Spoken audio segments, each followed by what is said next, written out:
So a couple weeks before Christmas, this niche fragrance house right here called Argos, they reached out to send me out a couple of fragrances. So today I'm going to review the ones that I've got and put you onto the ones that are definitely worth copping. Yes, people, what is going on YouTube, and welcome back to another video. If you're new here and this is the first video you're watching of mine, my name's TJ, and over here on my channel, I discuss all things fragrances and the fragrance industry. So if there's any content you would like for me to create, let me know down in the comments. And so far we're on a roll in 2025. I told you this year I'm going to stay super consistent on YouTube, at least one video a week, sometimes more. But yeah, if you guys don't already know, I drop daily content on TikTok, Instagram and Snapchat. Everything's at TJ Talk Sense. So if you don't follow me on there, come on, man. And now we got that out of the way, when it comes to kind of niche or desired fragrances, especially here in the UK, there's a couple of brands that people are more intrigued and kind of interested in more than others, just because of availability. We can't sample them, we can't test them in store, and we can't buy them. And honestly, I think there's two main brands that everyone here in the UK is super excited about, and one of them would have to be Mind Games,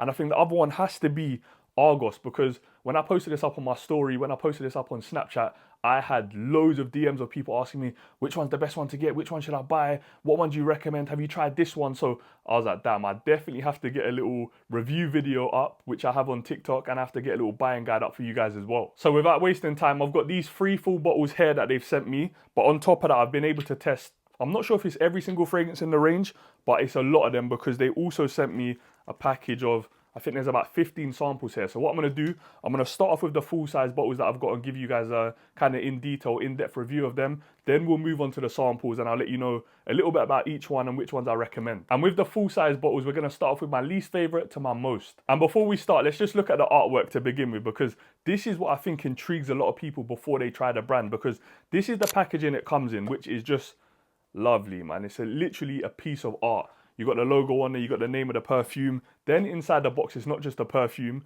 You've got another box here. It almost looks like kind of like crocodile skin, like on the box there as well. And then when you open it up, if I can do that, the fragrance will sit in there. I've obviously taken it out. You got a little description of the house and the meaning behind the fragrance, as well as the notes and accords in there, which I honestly think is pretty cool. And then of course you have the bottles, but just look at the detail on that, the cap, everything about it. It's a stunning fragrance, and I've even seen people say, oh, I'm just gonna buy the fragrance just how it looks, and I'll put it on my shelf and I'll be like proud of it. And I'm like, I hear it, but because of the price of these fragrances, don't do that. And now let's start out with my least favorite of the full bottles that I have, and is of course the box and the packaging I've just showed you. But this is the bottle here. It is Adonis Awakens. There is a little close-up of the bottle, and I did get a little bit of stick when I spoke about this one on TikTok and Instagram, because I'm going to tell you guys exactly my thoughts on what I did say on there. But I wasn't really rating this fragrance too much, hence why it's in last place. But loads of people are saying to me, I don't know how you can describe the fragrance like that. I didn't get that from the fragrance, and I think this is something super important that people need to know. Fragrances are subjective. Something that you might be smelling in a fragrance, I might not pick up at all, or I might think is something different. So it's calm, like it's subjective. And I know everyone loves the atomizer check, so let me give you a quick couple of sprays, because these ones are pretty good. Look at that. It's solid, it's solid. And in the top of this fragrance, I think they list the notes as lemon, rose and raspberry. And you would just think of rose and raspberry together, something like a Ombre Nomad and many other fragrances actually. They complement each other so well and add a nice bit of sweetness to a fragrance. And in this one here, Adonis Awakens, I pick up no sweetness at all. I do pick up that citrus and that lemon in the opening, but it smells a little bit basic and very aldehydic to me. And if any of you guys have tried a release that Dior came out with last year, it was called New Look, and it was that kind of washing powder or detergent kind of fragrance. And for me, this has similar qualities to that. And people couldn't understand that when I said it, but I pick up that detergent, and I think I mentioned this one almost has that kind of fresh linen smell. So when you put your bed sheets in the washing machine, you take them out, you put them on the bed, and then you get in bed to go sleep that night. This is the kind of smell or vibe that I pick up. And I'm not saying that's a bad smell, because I do love that smell, but it's not one I think I'd enjoy wearing on skin, and I don't for that matter. But it's one that I do like smelling in the air. So I think if someone else was wearing this, I would like it. But for what I like in a fragrance, this one's not for me. And for me, the dry down with this fragrance is much better than the opening, because it smoothens out a little bit and levels itself out. But again, it's not one that I love. So if you guys know a detergent-like scent that's not this or Dior's New Look, that's got a little bit of character, maybe a little bit of sweetness in there, I beg you just put me onto it, because in 2025, I'm trying to explore loads of different fragrance routes and different fragrance families that I don't or wouldn't normally go for, so put me on. And a quick one as well, you see these juice colors in these bottles, this is not a joke, this is not just, are you gonna spray it on yourself and it's gonna be calm? No. If you spray this on a white t-shirt or spray this from close range, you will be stained. And listen, no one wants to get stained, but I think when I first got these, the missus, she was like trying to smell them, and then she sprayed it on her blouse or her top, and it stained her. And I'm thinking like, who told you to spray it in the first place? So shame, but I won't be making that mistake. So if you've got these, spray from far, or just spray on skin. Like, clothes is a little bit of a risk. Now, the fragrance in second place is the one that you guys probably know the most when it comes to the House of Argos, and probably as soon as I said it or you saw the title of the video, you thought of this fragrance. And this one here is the Triumph of Bacchus. And I've only been able to try the House of Argos one time, and it was at Zor Parfums in Milan while I was at Essence last year, which literally seems like yesterday, but it was literally coming up to a year ago. And anybody who's going to Essence this year, because I know there's going to be loads of people going, save this video, write it down in your notes. You have to go to Zor Parfums. They have the greatest selection of niche fragrances and artistic brands and stuff like that. So make sure you go in there. But I got a little bit sidetracked there. But when I went in the store and I saw the House of Argos, the first fragrance that I wanted to try was the Triumph of Bacchus, just because of the hype. And I think this one might be widely known as the best fragrance from the house. And I'm not sure if I've mentioned or not, but they have two versions of this fragrance. So this one I've got in a full-size bottle. I'll give you guys a close-up. This is the Triumph of Bacchus Extrait. And they also have the EDP, so the Triumph of Bacchus Eau de Parfum, which I also have in the sample. So I'll talk to you about this one, and then I'll kind of compare the two when I come onto the samples later in this video. Now, I can understand why loads of people love this fragrance. I really like the DNA of this.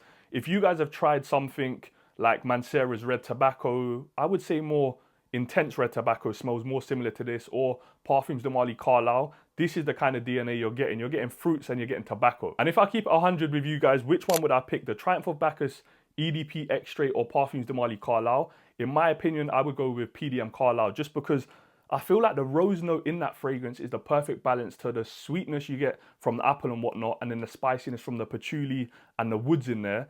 And as well, I feel like the memories I've got with Parfums de Marly Carlisle, that one is miles above this. But again, it's early days. I haven't really had much wearing with the Triumph of Bacchus, so I'll give it a good wearing before it gets hot here for the 2 days of the year in the UK.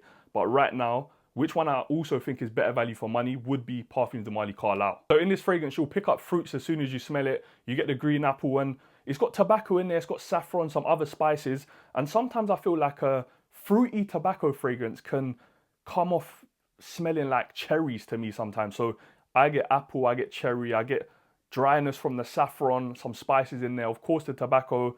And I would say this is more of a grown, mature fragrance.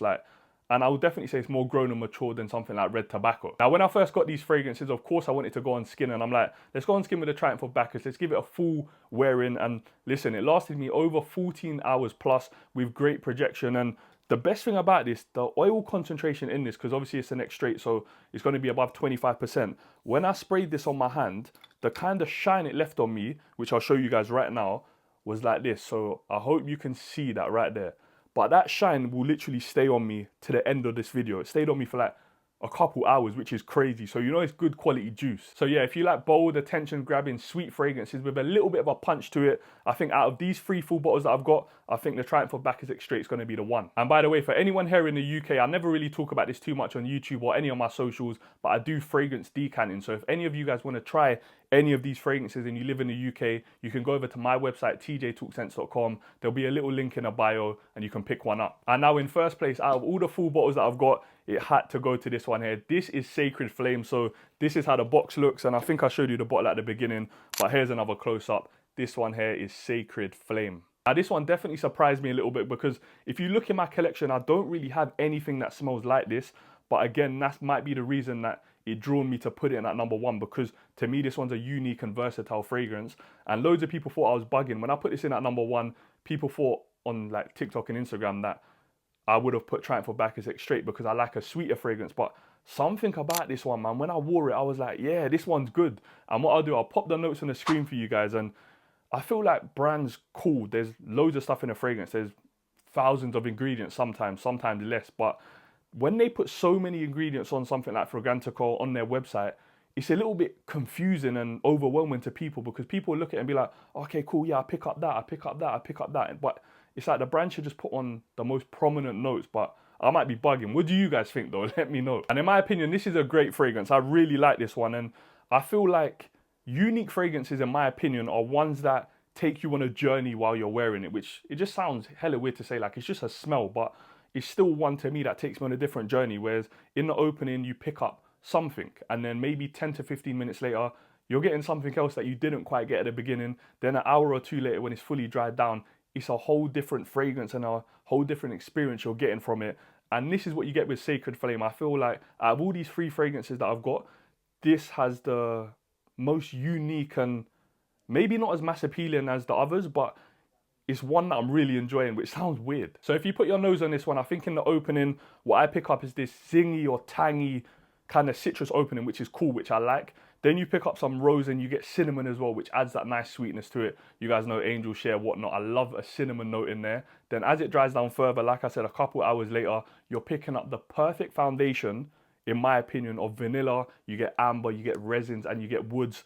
And pause on the woods, man, but that is a great combination. So yeah, ranking the full-size bottles, we have to go for Adonis Awakens in last place. Then we go for the Triumph of Bacchus Extrait in second. And first place has to go to Sacred Flame. And now we're done with the full-size bottles. Let's move on to the samples. And with this, I'll keep it short, 10 to 15 seconds per sample and what I kind of rate it. But before we do that, I just found in the bag that they also gave me this Argos Fragrances refillable travel spray set. So if you guys ever want to take a fragrance out with you, this is the perfect solution to it.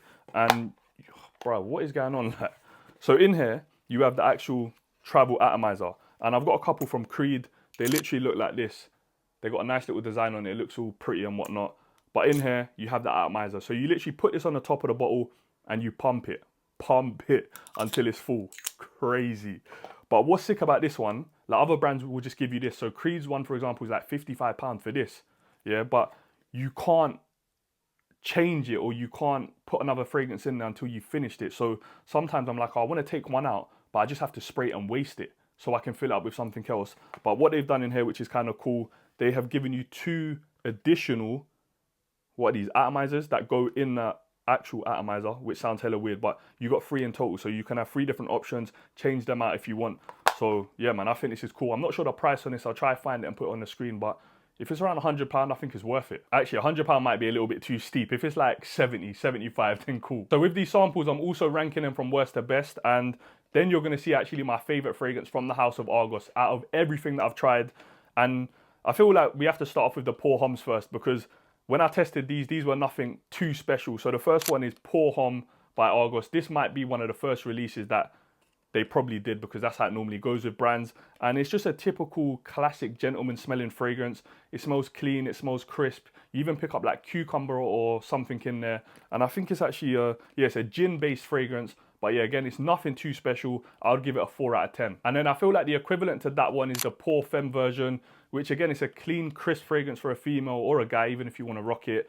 But there's some added florals in this scent. But again, for the price you're going to pay for this, I think there's way better designer fragrances, Prada Parado, YSL Libre, Armani C, that just do a better job. And then we'll spend no time on this one because I just gave you a full review. This is Adonis Awakens. And if I had to give you a rating on this fragrance, I would say 5.5. Then Pallas Athene is up next. And the names that they're coming up with for these fragrances are sick. Like Pallas Athene is actually a hard name. And the fragrance doesn't smell bad at all. I would give it like a 6 out of 10.